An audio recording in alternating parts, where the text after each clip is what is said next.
The year is 2020. It's Christmas Eve and I'm sitting at my desk. I think I was playing Dead or Alive or something like that. And while I'm playing, I check Twitter. Whole lot of trash is trending. I'm like, what the hell? This man finally dropped the project? Bet. So boom, I'm on SoundCloud typing up Playboi Carti.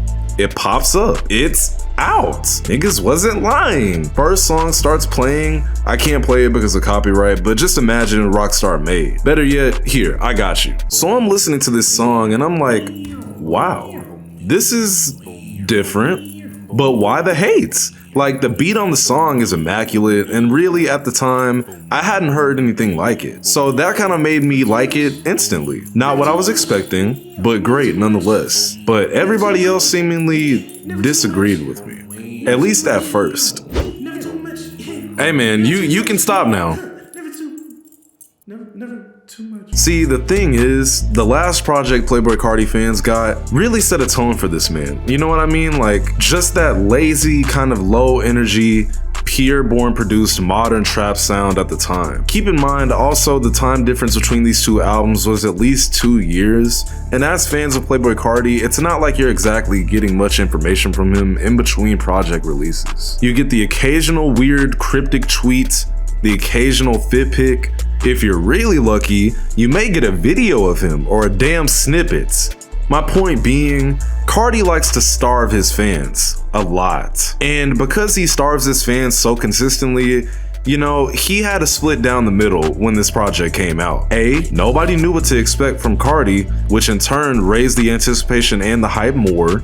And B, some people were expecting the same type of music from this guy. Keep in mind, while this album was in the works, a lot of leaks were coming out. And I mean, a lot of leaks were coming out, and they all had that good old Carti sound, especially Arm and Leg, Cancun, Choppa Go. You gotta remember, Pissy Pamper didn't even get an official release, and yet it still went on to top the Spotify charts. These songs just had that classic feel to them that Carti is able to solidify in his songs. And like I said earlier, a lot of them were produced by Pierre-born. So when it finally came out and none of that was on the project, first of all, people were mad as hell. They've been getting all these leaks that sounded nothing like what they received. Then you have people that just didn't like the project at all. Now I want to ask you something, and you better not lie. On your first listen of Whole Lotta Red, did you enjoy it? Please let me know if you did, because the night it dropped, a lot of people were heavily hating on it, to the point to where I thought Carti was damn near finished. I maybe saw like a few positive tweets that night. Some people blame the Carti fan base as a whole because, let's be honest, the original Whole Lotta Red was leaking day by day, and it kept having to get pushed back and altered because, like I said in my Leaks Ruin Everything video, certain fan bases, particularly Carti's,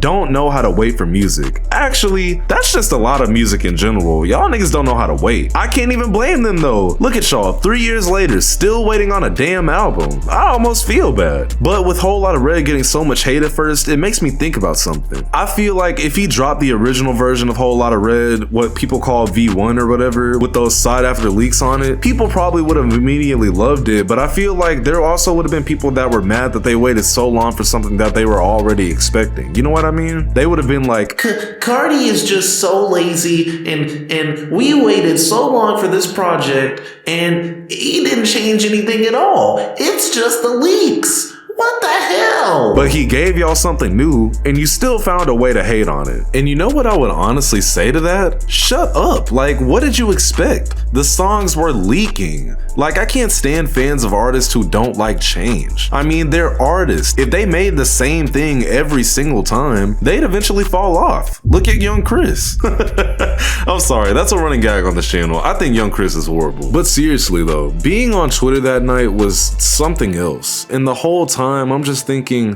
why are people so mad that he changed up his sound? Not that the original sound he was known for was bad, but I personally thought it was refreshing to hear something new. Like, when I heard the track Over, which is my favorite song off the album, I was just thinking, wow, this sounds like a Sonic 2 level.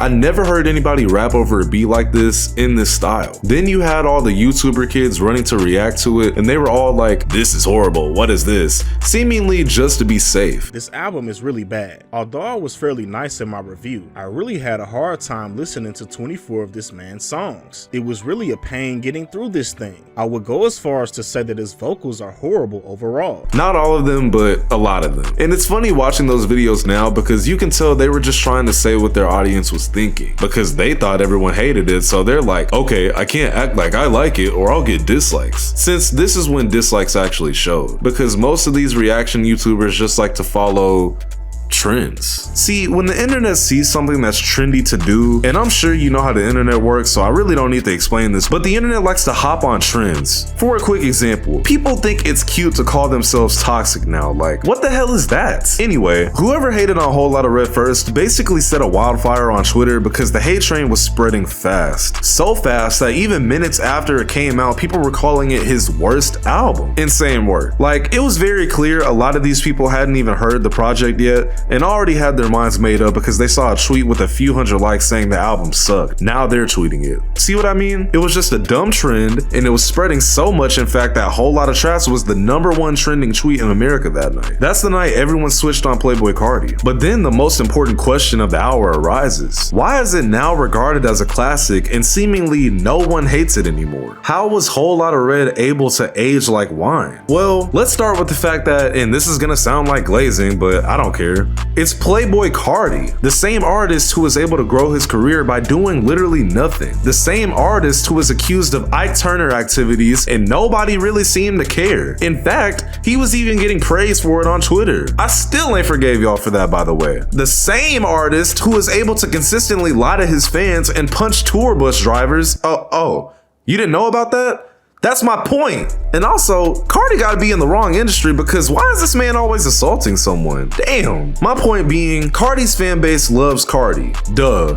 And with a little bit of time, anything he does will either get swept under the rug or people will love it later down the road. I'm not gonna lie, Carti definitely started a whole new genre in rap. And if you do enough research, you'll find that this album started a trend that has yet to go away. The whole rage type music has been around for a while, but not to this modern of an extent, you know what I mean? The album was revolutionary, but like most revolutions, it's not as instant as you would think. Now, I'm not saying I agree with this, but think about how influential that album has become since 2020. Almost 3 years ago, and there are artists coming out today who literally derive from this sound. Hell, NBA YoungBoy has a whole project that pushed this sound, and ironically enough, it's fire. This album changed the way a lot of upcoming rappers approach their music. Not all of them, but a lot. Hard rock, Trippie Redd when he was on that whole rage wave, which some people say he was rapping on these type of beats before Carti, but not really. More so it happened afterwards. Ken Carson, which isn't fair because he's under Carti's label, but the statement is still valid. Something I will say though that may piss you off a little bit is that Carti definitely didn't start this whole modern rage sound. He was just the biggest one to do it. Remember, Whole Lotta Red wasn't going to sound the way it did at first. There was a whole other version of it that 3 years later at this point has been leaked in its entirety. You had Uno the Activist rapping on rage beats as far back as 2018 on his project Limbus 2, but they just weren't called rage beats yet. All Carti did was introduce a sound to the mainstream public